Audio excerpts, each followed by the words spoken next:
बड़ी खबर पर नजर इंडिया न्यूज की बनी हुई है और बड़ी खबर यह है कि यौन शोषण के आरोप में फंसे आसाराम को 30 सितंबर तक जेल में ही रहना होगा। जोधपुर लोअर कोर्ट ने आसाराम की न्यायिक हिरासत 30 सितंबर तक बढ़ा दी है। आसाराम के सहयोगी शिवा को भी कोर्ट से राहत नहीं मिली है। शिवा की न्यायिक हिरासत भी 30 सितंबर तक बढ़ा दी गई है। सुनवाई के दौरान आसाराम ने कोर्ट में कहा कि उन्हें सलाखों के पीछे नींद नहीं आती है और दिमाग की नसें भी दर्द करती हैं, लेकिन कोर्ट में आसाराम की यह दलील कुछ भी काम नहीं आई।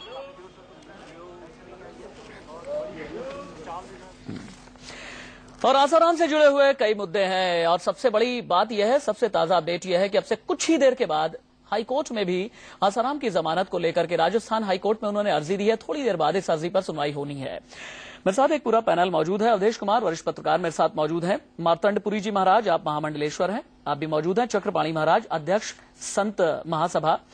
रविन्द्र कुमार जी वकील हैं आप। स्वामी केशवानंद जी महाराज, धर्मगुरु। मेरा पहला सवाल रविन्द्र कुमार जी आपसे होगा, धारा 376, धारा 342, धारा 506, कितनी मुश्किल, कितनी संभावनाएं हाईकोर्ट में आसाराम के लिए? देखिए, मैंने सुबह भी कहा कि जो धाराएं आसाराम पर लगी हैं उसके हिसाब से उन्हें आने वाले 6 महीने तक जमानत मिलने की कोई उम्मीद नहीं है, क्योंकि जब तक इस केस में चार्जशीट नहीं दायर हो जाएगी तब तक आसाराम का जमानत के लिए अधिकार तो बनता है कि वो अपनी एप्लीकेशन दें, लेकिन उसकी एप्लीकेशन पर कोर्ट कोई सकारात्मक कदम नहीं उठा सकती और इसीलिए आसाराम को अभी जो है चार्जशीट फाइल होने का इंतजार करना चाहिए था। और जहां तक ये बात है कि जो धाराएं उन पे लगी हैं बड़ी गंभीर हैं, क्योंकि नया जो बलात्कार कानून अभी संसद ने पास किया था उसके बाद इन सारी धाराओं को जो है गैर जमानती अपराध बना दिया गया है। और जहां तक कानून की प्रक्रिया का बात है, आज जो है राम जेठमलानी अगर अपियर भी होते हैं तो कोर्ट मैक्सिमम उस पर जो है नोटिस करेगी। आज उस पर कोई लंबी सुनवाई नहीं हो सकती और इसलिए आसाराम का भी हाल फिलहाल में जेल से बाहर आना बहुत मुश्किल है। ठीक है अवधेश जी, आसाराम आज जब लोअर कोर्ट में सुनवाई चल रही थी, उनकी जमानत को लेकर के जब आगे बात हुई तो आसाराम जो है बहुत झल्ला गए। उन्होंने ये कहा कि मेरी दिमाग की नसें फट जाती हैं, कोई तो मुझे इस जेल से बाहर निकालो। काफी गुस्से में भी नजर आए। छिंदवाड़ा में आज सुबह से लेकर के अभी तक जो कुछ हुआ है आपको बहुत अच्छी तरीके से पता है। क्या मैं ये मान लूं कि आसाराम और उनके समर्थक बुरी तरह से झल्ला गए हैं?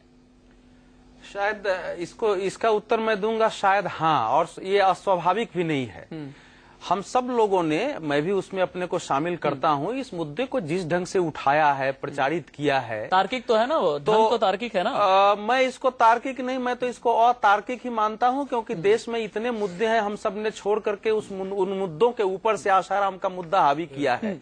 लेकिन मैं ये मानता हूं कि किसी भी संस्था को, पत्रकार को काम करने देना चाहिए। वो विरोध में हो, उसके पक्ष में हो, उसमें बाधा नहीं डालनी चाहिए। इसलिए आसाराम जी के समर्थकों ने जो कुछ रोका है, जो कुछ हिंसा करने की कोशिश की है, वो बिल्कुल अस्वीकार्य है। आपका, हमारा काम आपका समर्थन भी करना है, आपका विरोध भी करना है समय समय पर। आपका कोई दुश्मन भी पत्रकार है फिर भी उसको काम करने दीजिए, लोकतंत्र का एक सामान्य नियम है। लेकिन मनुष्य है, हम लोगों ने जिस ढंग से बिल्कुल हाउंडिंग किया, एक शिकार किया है, एक एक चीज को ला करके कि देश में इस समय सबसे बड़ा महाखलनायक आसाराम ही है और उसके सामने सब छोटे हो गए, तो उतना वो गुस्सा उनके समर्थकों में है। अवधेश जी, एक बात बताइए, किसी नाबालिग का यौन शोषण किया जाए, जमीन पर कब्जा किया जाए, आश्रम के अंदर 2 मासूम बच्चे मर जाएं, आप जो है तरीके के आप हथकंडे अपनाएं, आप जो है पूरे समाज के सामने आए, एक बेहद बेतुका और बेहुदे तरीके से अपने आप को पेश करें, और उसके बाद आप फिर ये कहते हैं कि नहीं, पूरे देश में ये एक हाउंडिंग हुई है। आप ये बताइए, इतना सब कुछ हो जाने के बाद शिकार कौन और शिकारी कौन, ये पूरा हिंदुस्तान देख रहा है। आता हूं आपके पास दोबारा लौट करके। चक्रपाणी महाराज, मुझे एक बात ये बताइएगा, संत महासभा के आप अध्यक्ष हैं, इतना सब कुछ हो जाने के बाद भी कभी आप लोग पेंडुलम की तरह इस तरफ आते हैं, कभी दूसरी तरफ जाते हैं। एक बात मुझे बता दीजिएगा, बजाय इसके कि सिर्फ सपोर्टर या नॉन सपोर्टर बने रहें, क्यों नहीं संत महासभा, क्यों नहीं संत समाज ऐसे लोगों का बहिष्कार करता? निश्चित रूप से मैं आपको बताऊं, और पेंडुलम की तरफ कोई नहीं जा रहा। पेंडुलम तो एक गति में जाती है, चलो एक उसकी सीमा है, लेकिन आप लोगों ने तो सीमा का उल्लंघन कर दिया है। और पूरी तरह जो हमारे मित्र अवधेश जी ने भी बताया, बहुत सही कहा, मुद्दाएं बहुत है, लेकिन आप ये देखो, एक जिस प्रकार से पास्को का परीक्षण संत आसाराम बापू पे किया गया है और उसके बाद आप लोग उस पे उत्पीड़न करते जा रहे हैं। निश्चित रूप से जितनी इसकी निंदा की जाए कम है, और पूरा देश देख रहा है। और संत नहीं, हमारे पास हजारों संतों के फोन आ रहे हैं, की जरूरत नहीं होती।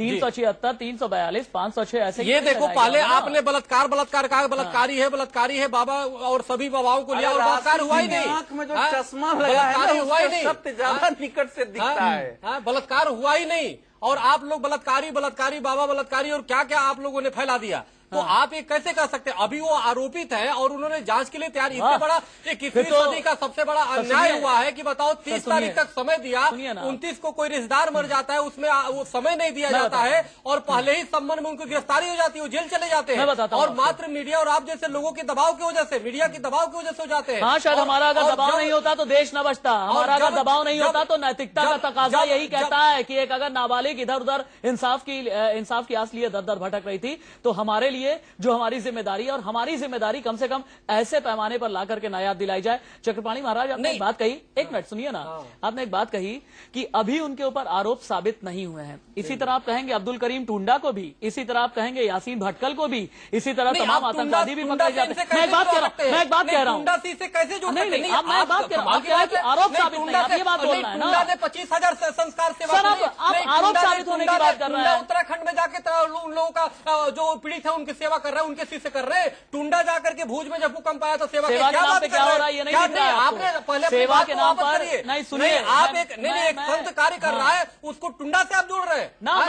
ये साबित करता है, नहीं साबित करता है कि आप लोग संत को जानबूझ के फांसी पे चढ़ाने में तुले हुए हैं। देखिए, कोई भी आतंकवादी, कोई भी मुजरिम, आप यही आप एक साथ कैसे जोड़ सकते हैं? आप एक साथ कैसे जोड़ सकते हैं?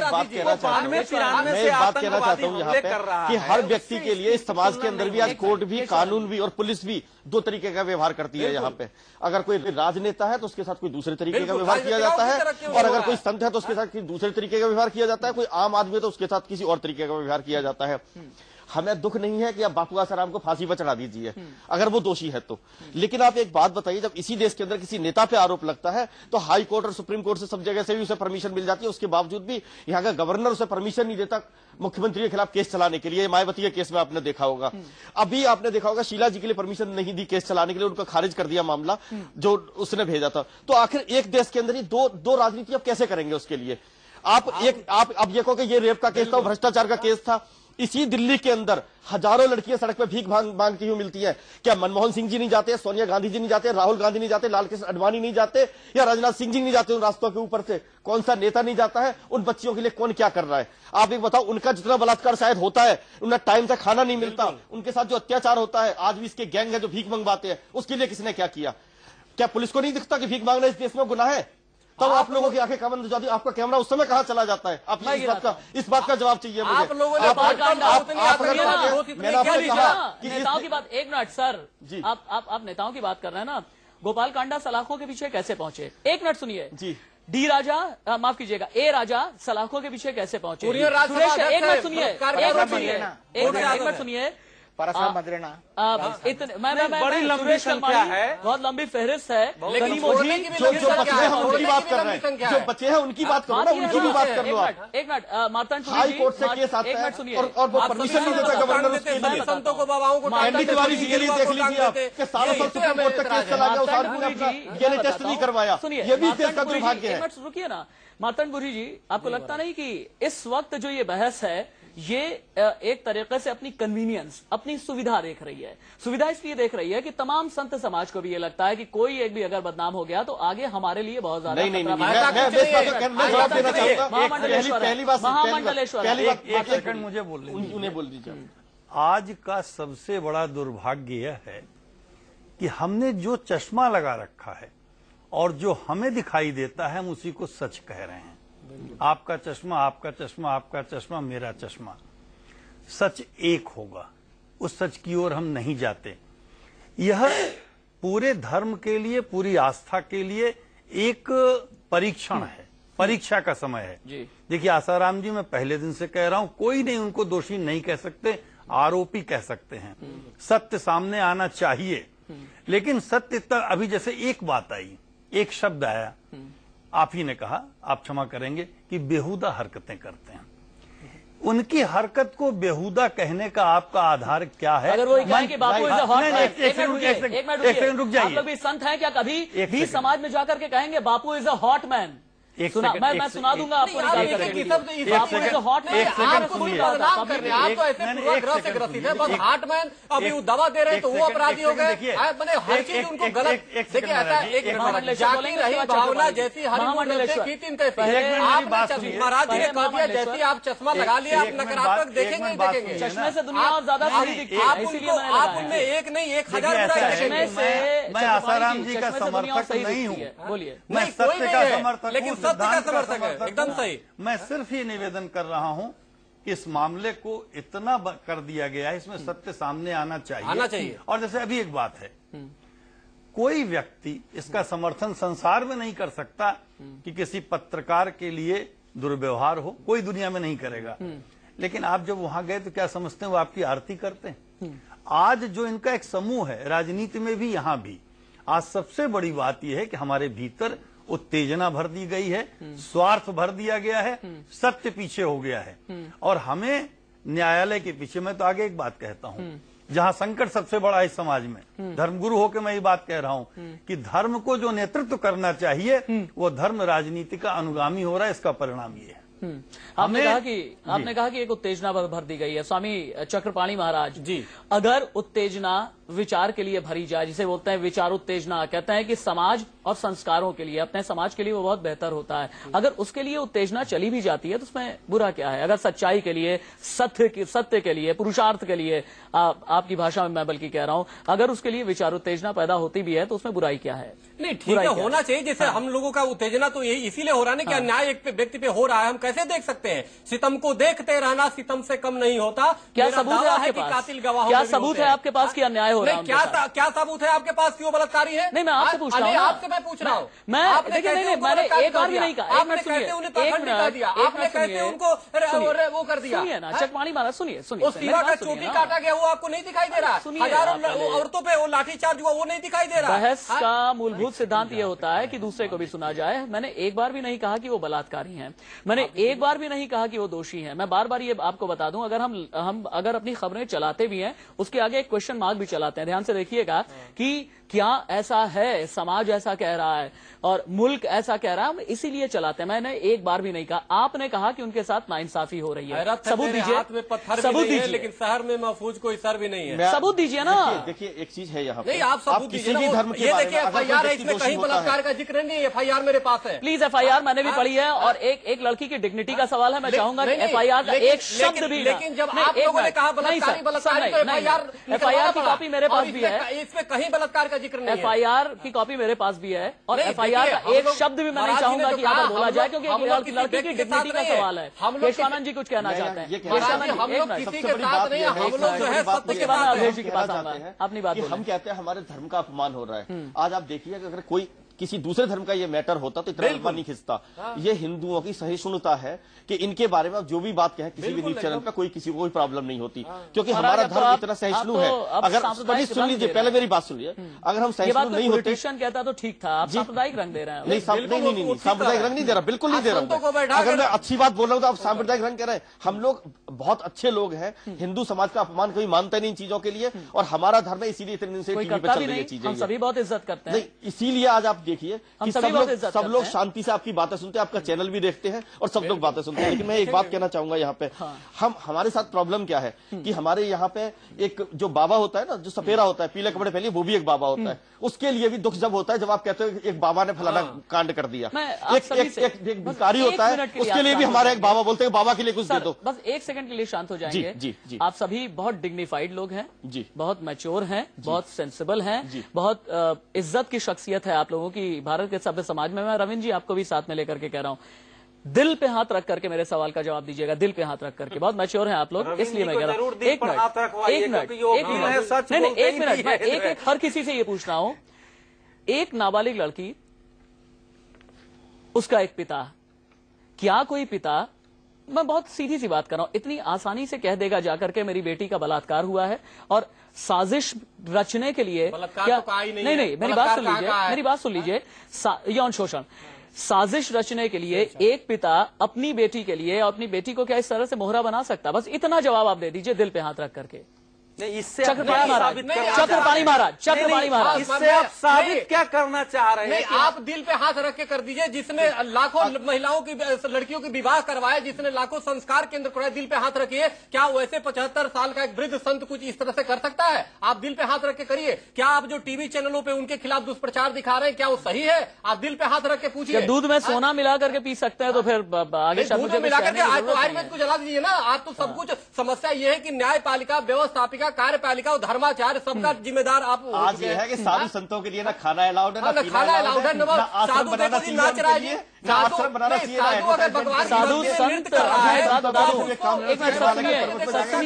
सुनिए चक्रपाणी महाराज, सुनिए। साधु संत के बारे में ये कहा जाता है कि भौतिकवादी दुनिया से उनका कोई लेना देना नहीं होता। आपको पता नहीं है, भौतिकवादी दुनिया से, भौतिक दुनिया से उनका कोई लेना देना नहीं होता। ये अखाड़े जो हमारे बने हुए राजा महाराजाओं ने प्रॉपर्टी दी है, आज 1000 करोड़ की संपत्ति होगी राजा महाराजाओं की दी हुई। एक मिनट, अवधेश जी कुछ बोलना चाहते थे, उसके बाद मैं महामंडलेश्वर के पास आऊंगा। अवधेश जी काफी देर से। देखिए, अभी आपने कहा भौतिकता की बात है। हमारे यहाँ उपनिषद में एक वाक्य आता है, तेन त्यक्तेन भुंजी था। जो तुम्हारा नहीं वो समझकर भोगो। अगर ये नहीं होता तो धर्म, अर्थ, काम, मोक्ष चारों नहीं होता। आज सबसे बड़ा भ्रम क्या है मैं बताऊं? हम साधु संतों की जो कल्पना हमने कर रखी है वो सतयुग की कर रखी है, और उसी पर हम तौलते हैं। और आज वह है वर्तमान युग में।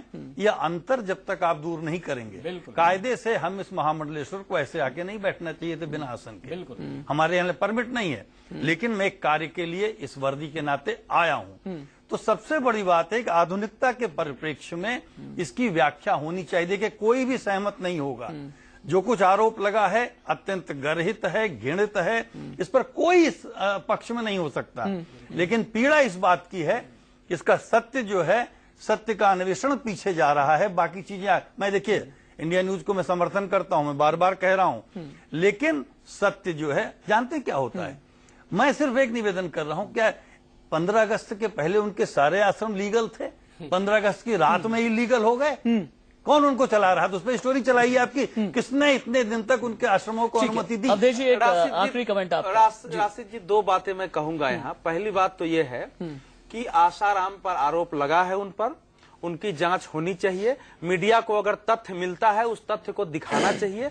हमको बिना तथ्य के जो है ना अपराधी को अपराधी जो हम साबित कर रहे हैं, मेरी आपत्ति उससे है। और दूसरा मैं देश में सभी संतों का यहाँ से आह्वान करता हूँ कि चूंकि एक बड़े जो है, एक बड़े कथावाचक संत जो भी कहिए पर आरोप लगा है, माधवकांत जी से भी कहता हूँ और आपसे भी कहता हूँ कि आप सब 10, 11, 12 लोगों का प्रतिनिधि मंडल देश के राष्ट्रपति के पास जाए, क्योंकि और ये प्रतिवेदन दे वहां कि हम चाहते हैं कि इसका राष्ट्रीय स्तर पर राष्ट्रपति जी के आदेश से या केंद्रीय कैबिनेट को दें कि इसकी सीबीआई या कोई इसकी जांच आयोग बैठाया जाए और अलग से इसकी जांच हो। नहीं तो पुलिस और मीडिया के ट्रायल में सत्य सामने नहीं आएगा। और मैं यही एक रास्ता है जिससे कि सच्चाई सामने आ सकती है। इसलिए ये सुझाव मेरा देश भर में सुनते हुए संतों से है। बाकी आपका अपना काम है, करते रहिए, उसमें मुझे कोई आपत्ति नहीं है। लेकिन जितना कुछ हम लोग कर रहे हैं वो एक व्यक्ति के साथ अन्याय है। और एक बात और कोई भी पिता अगर पुत्री आके कहे कि हमारे साथ छेड़छाड़ हुआ तो उसका खून खौलेगा। ये मैं भी बाप होता तो कहता। लेकिन कई बार किसी चीज को हम जो समझते हैं वही नहीं होता है। वो शायद लड़की को भी कुछ चीजें समझने में भूल हुई हो सकती है, उसको भी हमको देखना चाहिए जो नहीं देखा जा रहा है। ठीक है, आप सभी लोगों का, अवधेश कुमार जी, मातनपुरी जी महाराज, चक्रपाणी महाराज हमारे साथ मौजूद है, स्वामी केशवानंद और रविंद्र कुमार जी, बहुत बहुत शुक्रिया आपका। बड़ी खबर पर इंडिया न्यूज की नजर लगातार बनी हुई है और हाईकोर्ट में क्या राहत मिलेगी आसाराम को, यह भी एक सबसे बड़ा सवाल है। इस पर भी इंडिया न्यूज की नजर लगातार बनी हुई है। वक्त बेकाव चला, कहीं मत जाइएगा, बस थोड़े से इंतजार के बाद खबरें जारी हैं।